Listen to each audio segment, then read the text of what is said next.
Assalamualaikum warahmatullahi wabarakatuh. Semangat pagi sahabat semuanya. Bertemu bersama saya lagi, Mimit Abe, di acara Lu Lagi, Lupa Lagi, Belajar Lagi.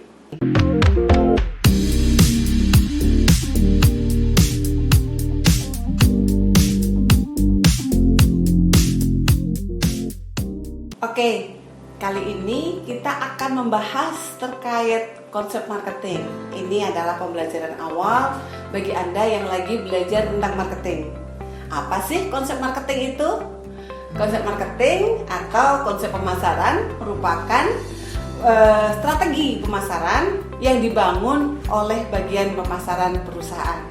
Tujuannya untuk membangun brand, ya, membangun hubungan antara brand dan pelanggan yang ditargetkan.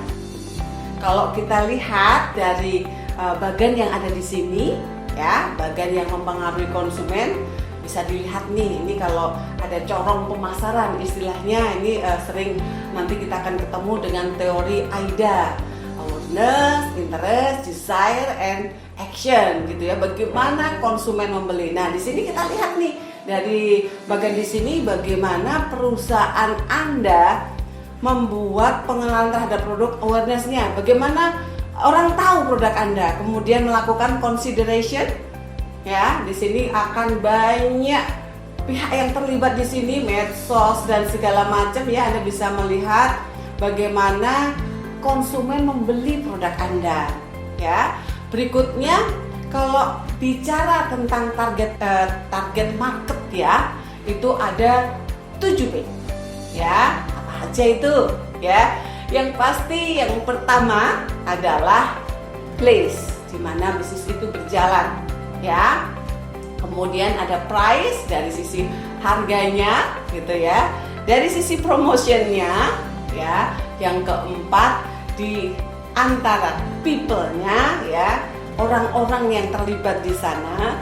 Kemudian yang kelima adalah terkait proses dari sisi pengelolaan produknya. Yang keenam dari physical environment, yaitu dari sisi lingkungan tempat atau dari perusahaan itu berada.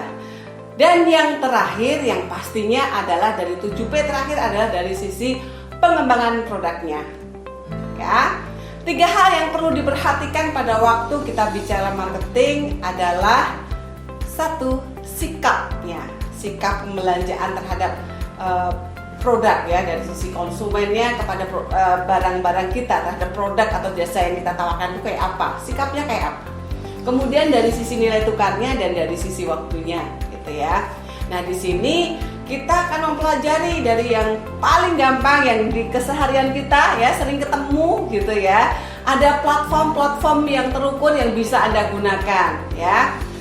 Dari sisi platform medsos, coba cek berapa banyak yang Anda tahu dan berapa banyak yang Anda gunakan. Misalnya saya sebut di sini, ya, dari sisi YouTube, kayak gitu ya, ada trending topic misalnya, bisa Anda jadikan sebagai senjata untuk mengetahui pengembangan developing produk Anda, gitu ya. Terus kemudian dari sisi medsos yang lain ada Facebook, ada WA, sekarang sudah ada migrasinya ke WA bisnis, kayak gitu ya. Terus kemudian ada Instagram, ada Line, ada Twitter, ada Messenger, ada LinkedIn dan yang lainnya, ya.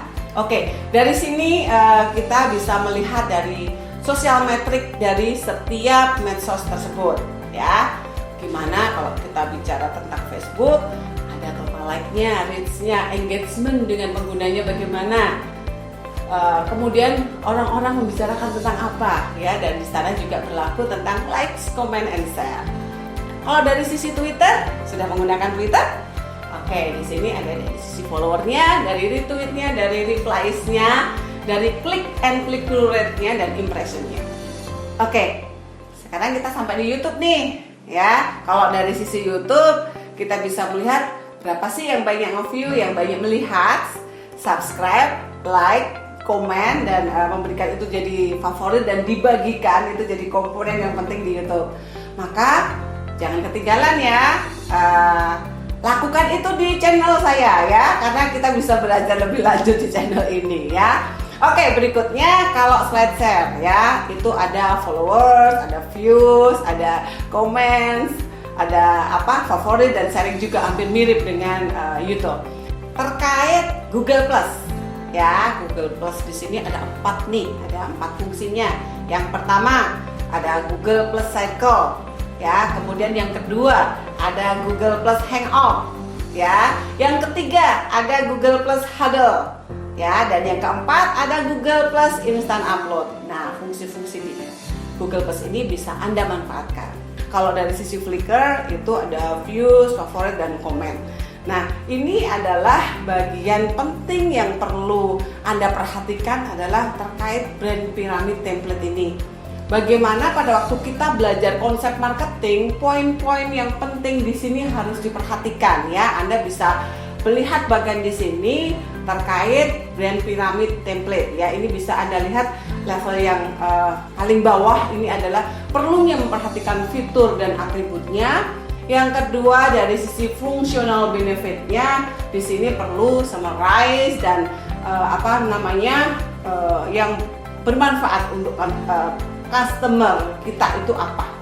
Kemudian dari sisi emotional benefit juga bagaimana produk yang Anda munculkan ya itu bisa berguna buat para konsumen Anda.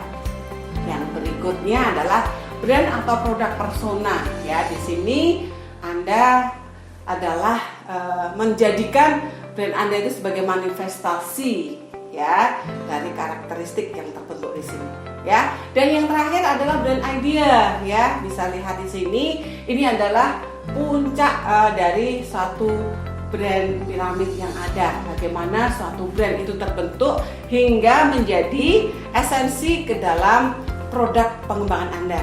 Nah, dalam 1 semester ini kita akan belajar terkait marketing. Poin-poin utamanya kalau kita bicara dari sisi digital itu yang perlu Anda perhatikan.